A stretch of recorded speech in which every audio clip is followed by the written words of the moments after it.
broadcast network, AfterBuzz TV. Over 20 million weekly downloads in over 150 countries, and your number one source for after-show entertainment.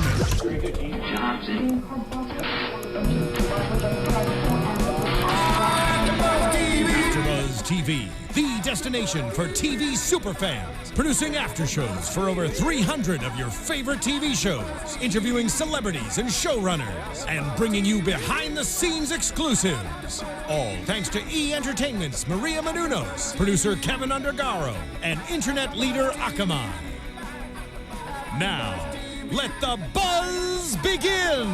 Hi, everyone. I am here for another Spotlight On. I love Spotlight Ons, clearly. I'm Ashley Daniels. I am with an amazing group of people today. We have to my left, Dua Kaissi, who is obviously on the Bates Motel panel. I am. You are... Hi, everybody. Very intelligent in the Bates Motel world. You know everything going on with that. But nothing about anything else. No spoilers. No spoilers.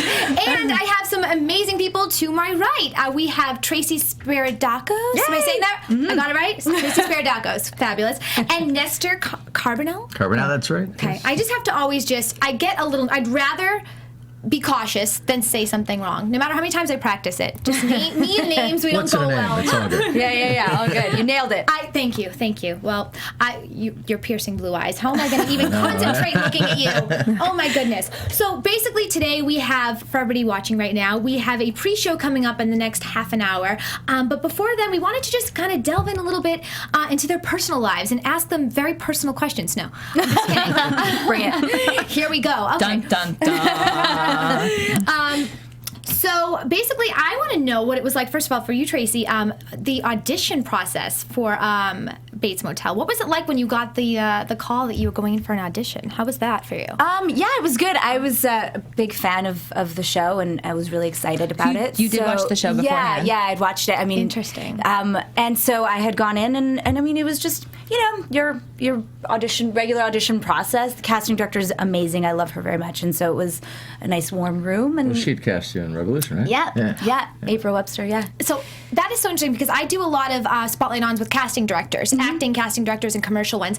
And I find it interesting because a lot of them, David Rappaport in particular, who does a lot of the CW shows, he brings back a lot of people from previous shows that he's casted. So it's interesting. You had a really, obviously, you're very successful already on the show. So it's not like they're really taking a risk with you. They know that you're going to come in on time. You're going to be amazing. It makes their lives easier. I don't know what the behind the scenes of all that is. I just get a call and they're like, "There's this audition for you." And I just so cool. Go show up.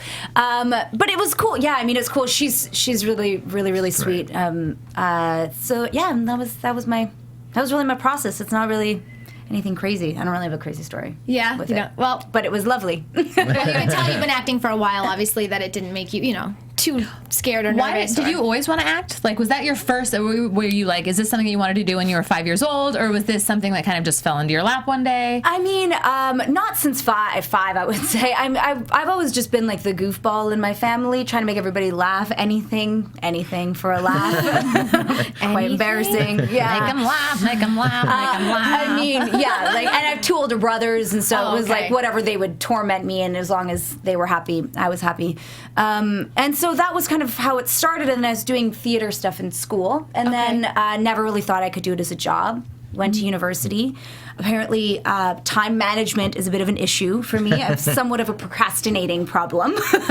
So school didn't go as great as I hoped. Get it. And then I just, I was doing a bunch of different jobs. I was a bank teller for a really long time, and I worked I pumped gas for a while. No. I was 16, so... Where was this? In Winnipeg. Winnipeg. It was full serve. I don't think anybody would ever guess that if there was a multiple choice of what did she do for her job at 16. Yeah. Pumping gas. You are the hottest Pumping gas pumper, I must say. People probably got their gas pumped like, you already have a full tank, sir. That's okay. Just Right. Top it off. What's your number? Thank you.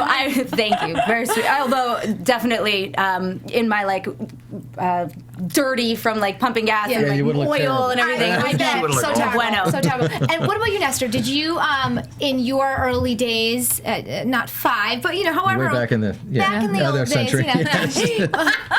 Please. Did you always want to do acting, or is No, not at all. No, I kind of fell into it by accident. No, it was never planned for me. By accident? Just in college, I took an elective, and there was like there was one acting elective, and that happened to be a really good class and a good teacher, and he introduced me to. It was a Sanford Meisner book on acting, and I read it, and I was like, wow, this could be kind of cool. And one thing led to another, and I just started studying it, and then I was just bitten by the bug. you loved it after that. Then I loved it. And then I had to drop the bomb on my parents. That's always the fun one. Wait, were you already living here? Or No, this isn't college. This is in Boston. Okay. This is many months ago. From where? This is in Boston. I'm from Boston. Yeah. Where'd you go to college? To Harvard, Cambridge. So you're kind of smart. Just Harvard. So wait, you went to Harvard and you studied acting? Well, not really, because it's not much of an acting program there. There isn't one. But you had an acting class, right? There was just an elective. One elective. Yeah, I was an English Okay. major. And it was just an elective I took, and it was David Wheeler was a teacher. He was a really good teacher, and I just got bitten by the bug. And then, I was just saying, I had to drop that on my parents, my poor parents who put me through, high school and college, and God bless them. God, I feel like I'm getting smarter whenever I sit next to a Harvard grad. No, please. I find it so interesting that Don't let it like fool you you. say with the parenting, you're at Harvard and you're like, I'm going to be an actor. They're like, know. what? Are you kidding me? So do you? You said you read a Meisner book. Are you method? Are you? I mean, I love that technique because that's what got me into it, and I studied it even here, in LA when I graduated. But I'm, I love many, Adler. I mean, I borrow from as many as I can, and then I just take the basics of that, and essentially, and then also the things we learn on set are not necessarily completely taught by any one of those techniques. So you have to adjust, to camera and to to the medium. Yeah, absolutely. What did you study? I mean, I didn't really do any of the courses like that. I was doing ongoing training classes when I decided to do. I moved to Vancouver, and I was training with a coach and different coaches all around in Vancouver, and still do some of that, here now. But I never really studied one particular style. I like knowing how each of them, and then whatever works for me depending on the situation of the project is how I. Yeah, and a lot of teachers will use like techniques from Meisner or Klerman or Adler or Strasberg, and they'll pick the best of and there's some amazing teachers, amazing coaches. Yeah. I mean, I just find it so interesting when I meet an actor, just because I know how difficult it must be to memorize your lines, but because you have this whole method and you just get so into the character that it must be it gets simpler as you go, right? Your memory it gets stronger, and it's not as Well, what do you think? intimidating. I don't find memorizing lines being the hard part for me. Like, I think because it is a muscle, and it does, you do kind of get better at it the more you do it. But that's never really been, memorizing's always been kind of easier for me. It's I like to dive in there and pick it apart, and if I don't know backstory, I create one and then try and figure out what's going on. I was so impressed with because I shadowed the first couple of episodes, so some of your scenes I remember you went back to your script, and I took a peek, and there are notes all along your pages. Yeah, I got a little crazy. No, it was great. That's good. It was so rich, and your performance is so rich throughout the whole, show. But I immediately was like, wow, I was so impressed. You'd done so much homework. It was and it showed. It's really nice. Well, and it was great because Carrie, after, told me some of the ideas that she had for the backstory. Like, I had kind of come up with one, and then she had told me what and so it was which was nice to collaborate. So awesome. So is that something that you guys talk about beforehand? Like what, or is that something that you talk about mid, while you're shooting, or is it, beforehand come up with the backstory of your character, like in the meeting? For me, when I go in for an audition, I'll come up with a backstory. I'll create a whole world for them because I find that easier going into it. Like, I like to know who they are and what kind of music they listen to and what makes them tick. And just because I think the more specific you are, the more you get into that world. Yes. And then so I had done that with Annika going in for the audition, and then when I had started working, me and Carrie had spoken about, and she had told me what she had in mind for her, and then it kind of in so many ways linked up, and then I went from there. Right. That is so awesome.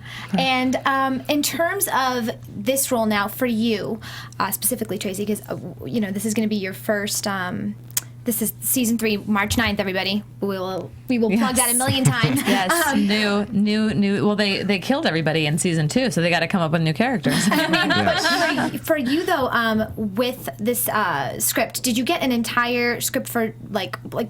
Do you get like little snippets of it, or do you get the entire thing? Because I know sometimes they like to give you just a little bit of time so that you don't know what's going to happen, or that you. For the audition, I didn't get the. For like the first episode. For the episode, I did get the whole script. Yes. Yeah. So you film it in how many days? I mean, shoot 8 days. It's an 8-day shoot. Sometimes we go, we have to pick up scenes, but basically 8 days. But what they do is to protect, the spoilers. They put our names on every single page. Oh, really? Of the script. So just to make sure. Yes, that's so. But not like anybody really wants to know, but just in case. No, absolutely. And you don't want to be that guy anyway. So what happens? I know. Exactly. My car was stolen. My scripts were in the back. Oh my God, that would be so bad. Oh my gosh. Yeah. Well, I read a story once actually that Vera Farmiga actually burns her scripts after she reads them. Not necessarily specific to Bates Motel, but that was because there was a whole like tabloid thing but she was simply saying I was burning my scripts so they wouldn't get out, so nobody would read them. But you said I wanted to touch base on something. You were here last year for season 2, and you said something that I found really interesting. What did you say? I'm going to pay for it now. Well, just kind of in your technique and how you guys will find things to play with on set and find things for your characters to kind of play with. I talked about Freddie Highmore, like finding a scarf and playing with the scarf, and how pearls, how your characters will find things. Now, talk a little bit more about that. It's just I mean, what do you do that? I'm sure you do. There's that scene, not to give anything away, but the thing with the ladder. Right. Yeah. I saw you. Yeah, you do find And go on. No, you go on. This is an amazing scene. Tracy does an incredible scene, and we're not giving too much away. And you're in the motel. That involves a lamp and everything. You had to work with this object, and the way you and Freddie worked with it, you had this great scene. Right. It was great. You have to work with your environment, and it's not every prop you work with isn't necessarily scripted. So sometimes you get there a little early, you work with a prop, or you look around the room and say, "Oh, that'd be fun. That'd be interesting to hold this," or what, maybe if we do it standing up, or as opposed to so you come up with that and you work with a director and who's ever in the scene with you, so you can use your environment and use little things. That's like that. so interesting. So, you're saying about 8 days per episode. Yeah. About. Yeah. So you are. Do you have a break in between? Because you finished the entire season last Sunday, correct? We wrapped. Yeah. You wrapped Sunday it at 4 in the morning. Yeah. Oh my gosh, that must be so amazing. Yeah, You just fun. relax now, It's like a enjoy. whirlwind. I know. Yeah. No, it was great. That is so interesting. Yeah, but we have no breaks. No, we shoot. don't have any breaks, okay. Yeah, so we pretty much you just go. It's an 8-day shoot, and you jump right into the next one. The directors, get a break in the sense that they alternate. Yes. But the cast, no, pretty much. Yeah, you're constantly working. So is there anything that you can share with us that you found to be the most challenging or the most interesting part of filming for either of you for this season that you are allowed to share? I got to drive a Porsche. You did? Did you get to keep Very it? well. Can I talk about that?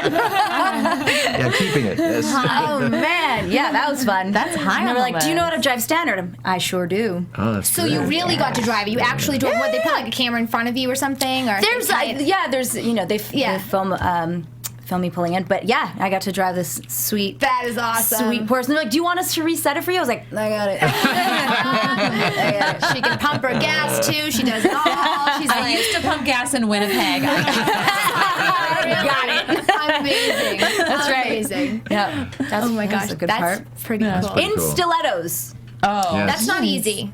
I mean, Had you ever driven a Porsche before? No. No, that was the first time. no, it was fun. And at one point, they were like, "If you could just pick up the speed a little bit." I was like, "I mean, you got to do what you got to do. You got to go faster in the Porsche. Such a You gotta tough go." I know. life. It Tough was. life. You poor thing. I was exhausted. I'm sorry. At the end, I know.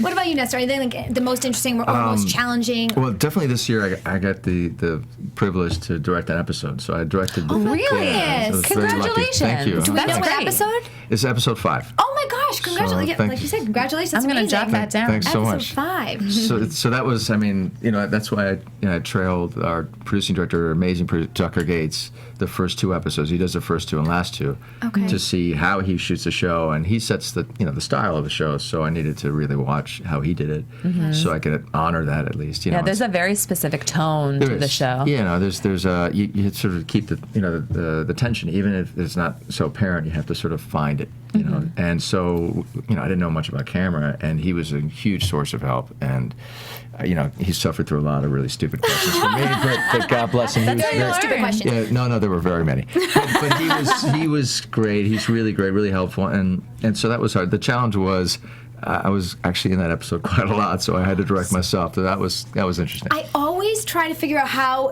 when someone's in an episode and you find out that they had the credit of directing it after, you're like, how did they do both? I mean, for you. I mean, I had first of all, incredible cast. Yeah, of course. To work off of, so it's not and this is a 3rd season I've been doing it, so I'm familiar with the role, and certainly the cast and the story, is I don't have to do as much backstory, and I got a lot of help from our camera operator, our script supervisor, Corey rather, and then I'd always check in with the actors. With Vera, I would constantly check in. How you feeling it? Good. On your end, okay, great. And then I would just do multiple takes. Good for you. Just do 3 or 4 takes. We'll get it in one of those. That is awesome. Good for you. That is so awesome. Oh. Hopefully more will lead to more. Is this thanks, your Ashley. directorial debut in general? Like you've never directed anything before? Just done my kids' so videos cool. up until that. No way. Pretty much, yes. Oh my gosh. But I mean, it was like I describe it like I got handed the keys to the Rolls Royce. I mean, it was like, or a Porsche. Yeah. It's a incredible machine that is very well oiled, and it is it's just it almost runs itself, so I got to step in behind the wheel, and that's a great first credit to have as a director. Just an episode of Bates Motel, nothing really. Do you think that have you got bitten by the directing bug? Do you think that you'll want to direct some things in the future? I did, and I never thought I would. I always wanted to write, and I never thought, because directing does take you away from home a lot, because you're on location, and I figured I don't know if I want to do that. I got kids and my wife, and but I got bitten by the bug, so I think so long family. See you later. Bye. I think you'll be good at it. You seem very like even keeled and like just really just gracious, and like every single, like nothing would bother you. See me on the set. Yeah. Just a yeller. They hate me. Vera, I need to see more from you. It's so true. Bouncing off of what you just said, that's so true, because a lot of actors that I've interviewed that had, one of the actors for a movie that Angelina Jolie had directed, they said it was so great working with Angelina because she understands the point of view of an actor. Sure, yeah. Being an actor. Yeah, absolutely. The same thing with Tyler Perry. I mean, I just think these people, including yourself, you can understand what the actor is thinking, and so you just make the best directors, obviously, So but it's interesting. But what I learned was that every actor, and of course, has his or her process. So it was interesting dealing with a cast in different situations. And you've got to be sympathetic to all processes. Oh, absolutely. At one point, I was almost like, look, just say the line. Come on, let's go. We're losing the sign. No, they're all amazing. They're all incredible, and of course. and so sweet to me. I mean, I felt like I got a little extra love, which is very nice. How old are your kids? 9 and 12.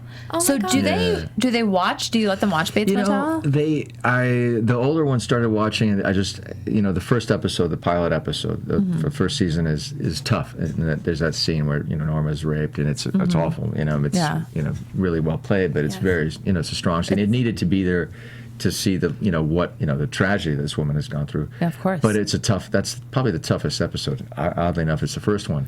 So I just had him sort of fast forward through that. Yeah. But outside of that, he's watching it. The little one's too little, but I think 12 and up. Once you get through that scene, I think you're good. Yeah.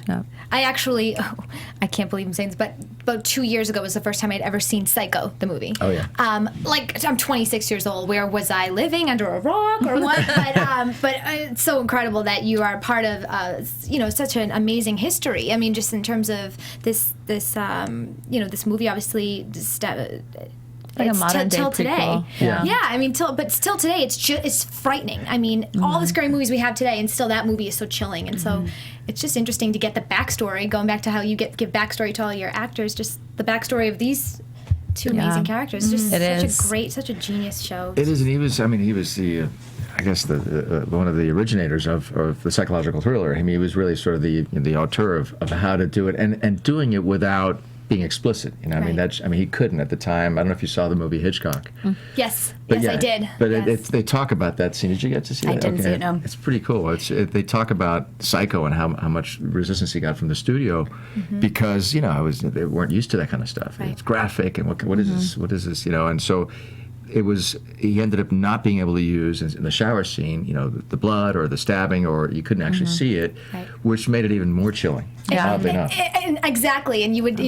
They thought they were doing the opposite. Right. It's so true. So. Well, it's funny, and we talk about this actually if you watch the Bates Motel podcast about how, especially with arts, how sometimes your limitations are what force you to be more creative and are what kind of bring everything out. The same thing with Psycho is that they only had the budget for a 4-string quartet.